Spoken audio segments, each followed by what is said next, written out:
everybody, good to see you again. Brendan here, aka Cliffjumper. Welcome to the channel, and we are at Radwood SoCal 2022. Hence, yes, behold the glory of the rad pants. I'm sporting all my radness here. Got my Wayfarers, my vintage Swatch watch, and of course the period correct Corrado VR6. And let me just show you some of the display stuff I've got here. I've still got my original 1986 Vision Mark Gonzalez skateboard deck that I rode back in the day.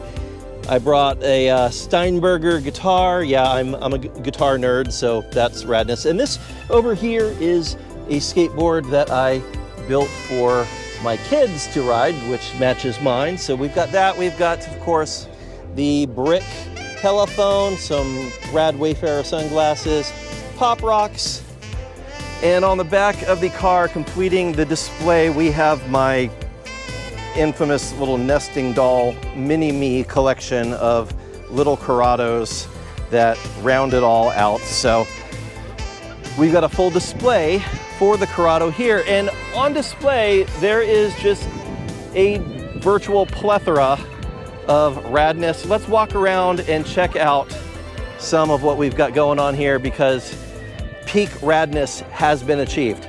Let's go see what we can find.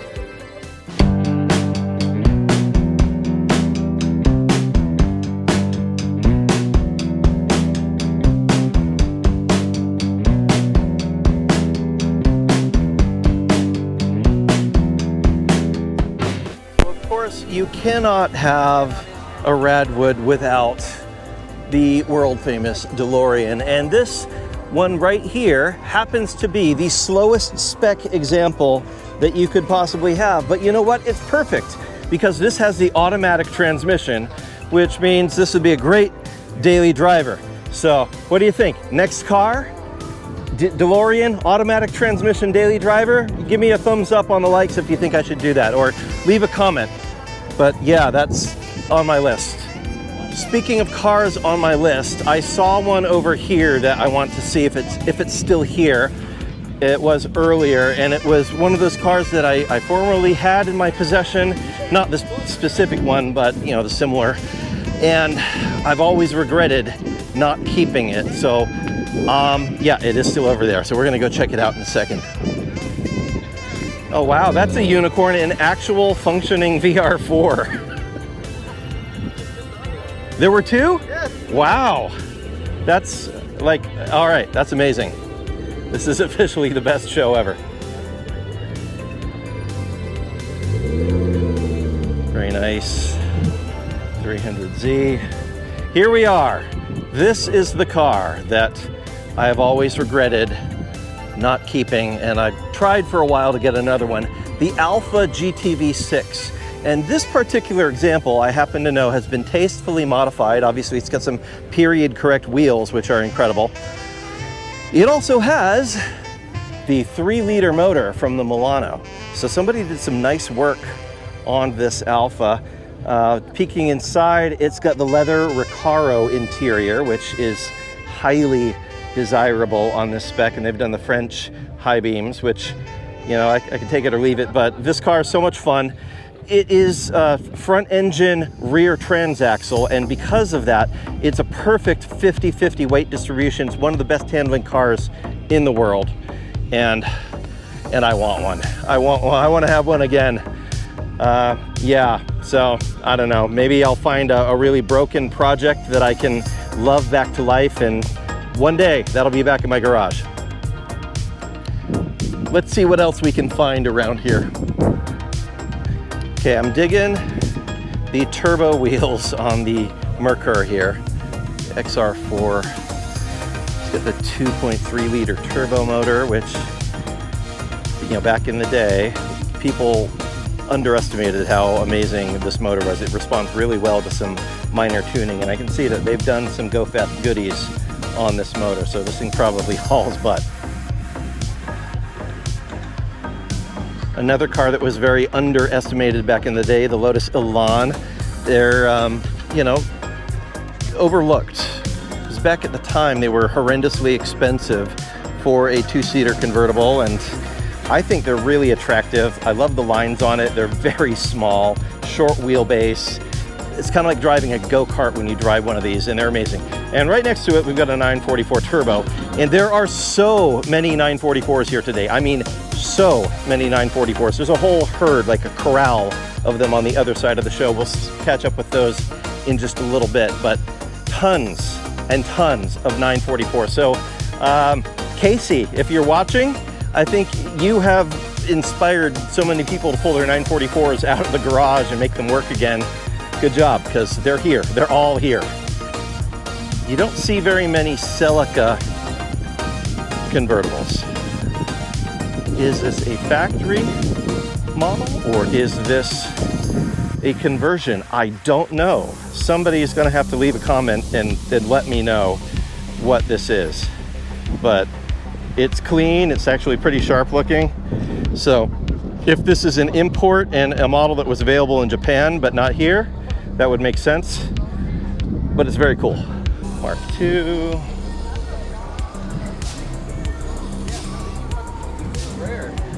And another 944 Turbo.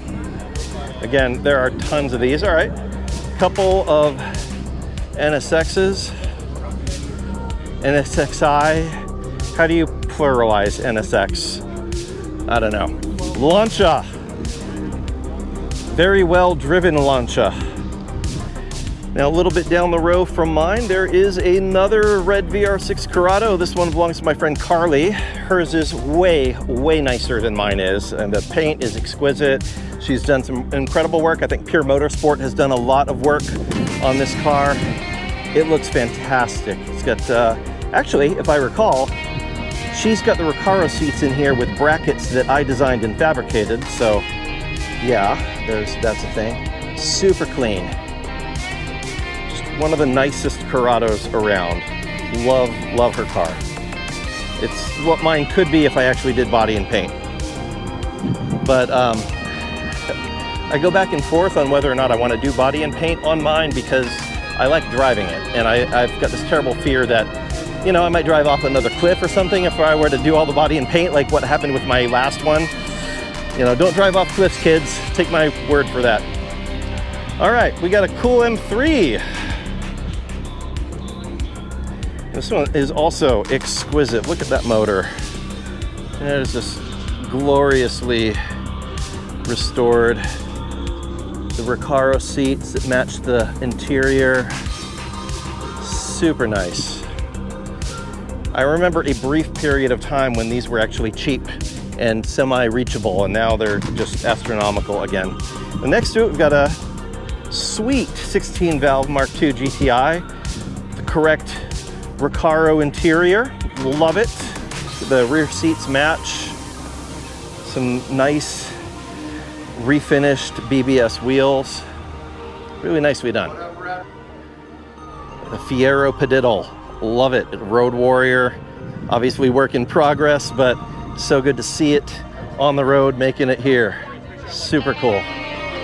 And another Survivor. This one's been really well taken care of. I'm not sure if it's the original paint or not, but this is the car that got me started in cardom, I guess. One of my neighbors down the street got an 83 GTI and drove it pretty hard through the neighborhood, and he would take us kids on drives around the neighborhood. And I always wanted this car. Never got my hands on one, but super nice historical vehicle, yes. They have reached that status. And then right behind here, yes, Volkswagens did come like this standard. That was an available paint scheme, the Harlequin. Cool matching seats. They've done some excessive stuff in here, which is awesome, I love it. But this is the best part. It's R32 powered. So this is one of my favorites of the show today. Right next to it, shave bay, 16-valve, individual throttle bodies. This thing probably makes a glorious racket. Nice Recaro seats.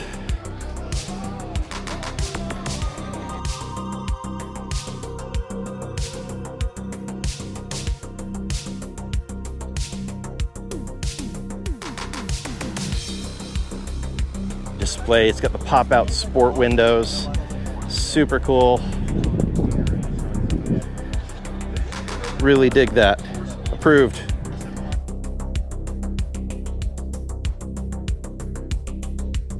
Oh, a Prelude. Okay. My grandmother had an 86, I think, or an 87 Prelude. Same color combination. Same seat, same interior. Yep, same EQ on that stereo. I mean, this is basically the same car that she had. Hers was an automatic, but 2.0 SI, but they've got a lot of really cool work that they've done here. Now, I've been on the hunt for one of these ABD carbon fiber engine covers for my Corrado for a while. It's not the same for this motor, but got the Mark IV GLI Recaros mounted in there. Paint on this is awesome. I mean, just really pops. I think it's mostly original paint. There's at least one panel that's been repainted, but the rest of these have just been buffed within an inch of their life. This GTI also has a lot of really nice original factory touches and some cool custom work. I mean, these seats are fantastic. The Mark III VR6. I always regretted not getting a Mark III VR6 at some point in time. Maybe I'll get one, but they just make a glorious noise. They're way fun to drive. It's just like a rocket go-kart. This, with these Recaro seats, he's really done this car up well. Oh, check out the flip phone. Yes, nice. And the blue Hella taillights really work with this particular color car. And of course, we got the old school GLI 16 valve. My brother had, I think, the same year, same color, same Recaro interior, and we didn't do anything to it. We left it alone, but this is the potential that it could have been. Really nice, clean, period correct build. Super nice. Oh, the mono wiper. Lots of cool old school stuff on this. And this, oh, these louvers. I actually just got a set of these louvers for my Corrado. I haven't installed them yet, but looks like this has got some modern Mark 6 or something seats in it. That's a nice touch. Now this is another one of those weird ones. I don't know if this was a factory thing. I'm guessing that this was a conversion somebody did based on the tonneau cover, but I could be wrong. But either way, this is a great looking car as a convertible. I really like this. It's small, it's got good lines. I would not be unhappy with this at all. The carbon fiber wing that they added actually really picks up the body lines well. He's got the carbon fiber hood on the front. This is a nice, clean, simple build. Definitely approved. And in its full glory, that is 80s radness at its peak. Oh, it's another automatic. Cool, so perfect. This would be a great daily driver. I would totally dig this, so no problem. Look how clean.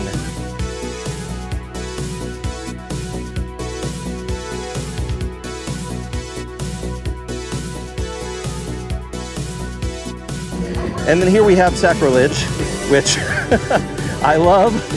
Again, 80s peak radness right here, except this has been given a heart transplant out of a Honda. So turbocharged, intercooled Honda motor, which makes roughly twice the power of the original Ferrari motor.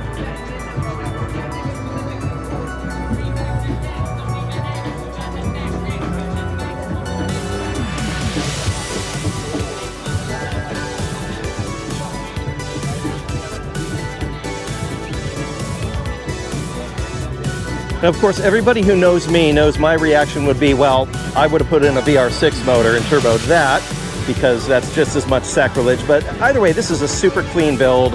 I know another YouTuber did this and it's amazing. I love it.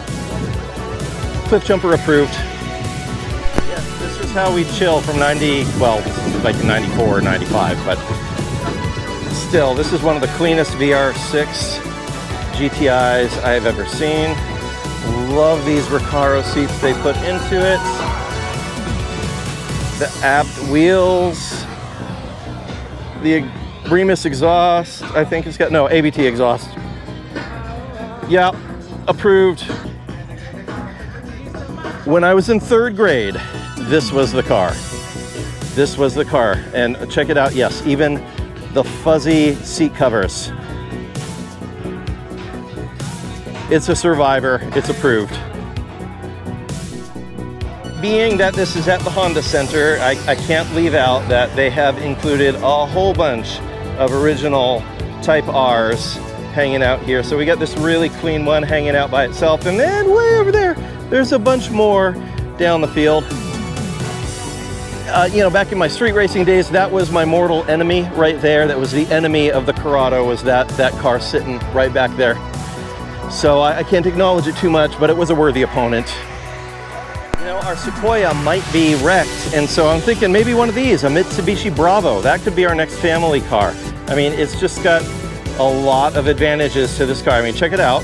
You know, I can basically reach from one side of the car to the other, roll down the window on the other side. You can totally do it. The sliding open doors on both sides. And look, there's actually like a ton of room inside this thing for what it is. So, you know, surfboards on the roof. Yeah, there's some more peak 80s radness right here. The Lotus Turbo Esprit, one of the most unreliable cars in the world, and also one of the best looking, as long as you don't look too close, because the interior is made with, like, I kid you not, plywood that is covered with carpet in various spots. It's a combination of really well done stuff that looks very exotic, and then there's like plywood. So very interesting. I love the looks. The handling is, there's nothing like it.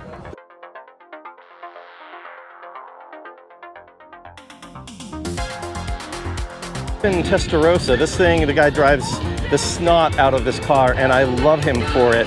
And even for being one that's a driver, it sees a lot of miles, sees the road a lot. It's really pretty clean. So maybe this just goes towards supporting the theory that if you drive your Ferrari, if you actually drive it, it will work better than if you leave it sitting for a long time. So over here, there's a 928. Don't pay any attention to that.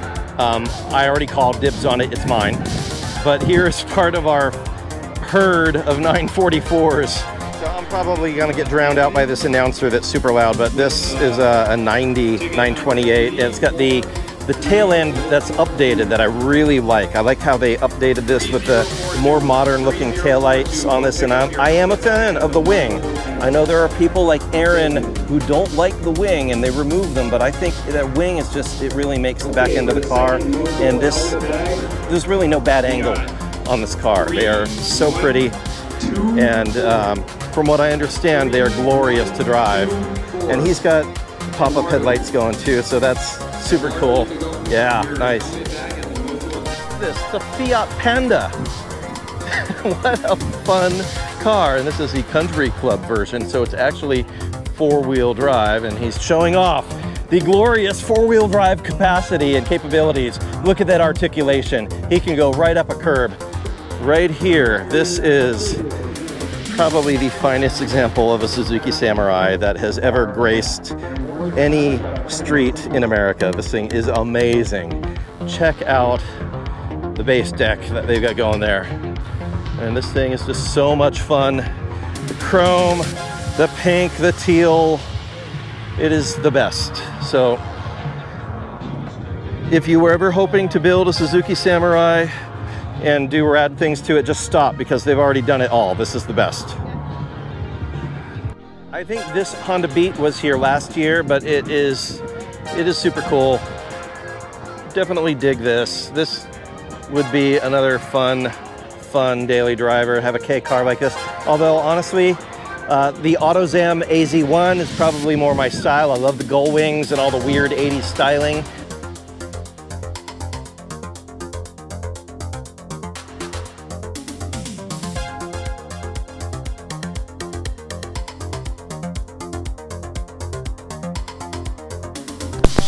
CSX. Now I know a lot of people don't even know that this car exists, but very, very fun little Dodge Mopar thing that Carol Shelby did. Recaro seats, turbocharged motor, for the day.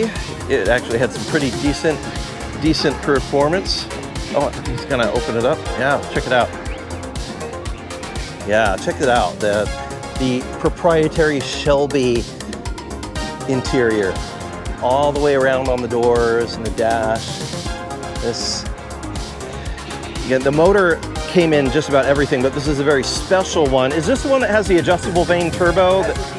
The VNT turbo system, yeah. So it's a really high-tech, even by today's standards, a high-tech turbo system that was super expensive, and they didn't put it into very many things. But this would, you know, pull up on a 5.0 or a Camaro and blow its doors off and leave a lot of pony car owners in the 80s very unhappy and going, what the heck was that?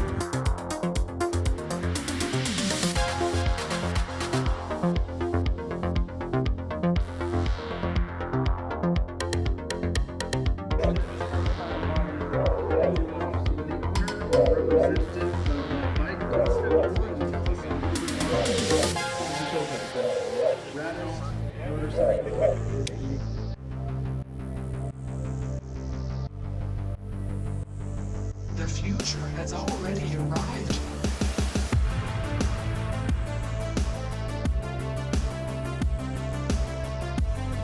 As is the nature of these events, it must come to an end, and so we're wrapping up our day here, but thank you for joining in with us. There were so many cars, I couldn't really cover them all. As you can see, it just stretches from all the way over there, all the way around there, several parking lots full of 80s radness. I was happy to be a part of it. Thank you, Radwood, for putting on this show, and Haggerty for I guess you own it now, so awesome. Thank you for being here and letting us do this, inviting all of the 80s and 90s radness come out and show off. Have a great time. It's a great community. If you have a Radwood event somewhere near you, I highly recommend you go and check it out. Make sure you hit like and subscribe and share, maybe even on your social media channels. Thank you for joining in, and leave me a comment about what 80s radness or 90s radness you have and drive, or what you used to drive and you miss, or what you are hoping to get at some point in time when you actually decide to grow up. So let me know. Talk to you soon. Bye-bye. And on that terrible disappointment, it's time to say goodbye. We'll be back.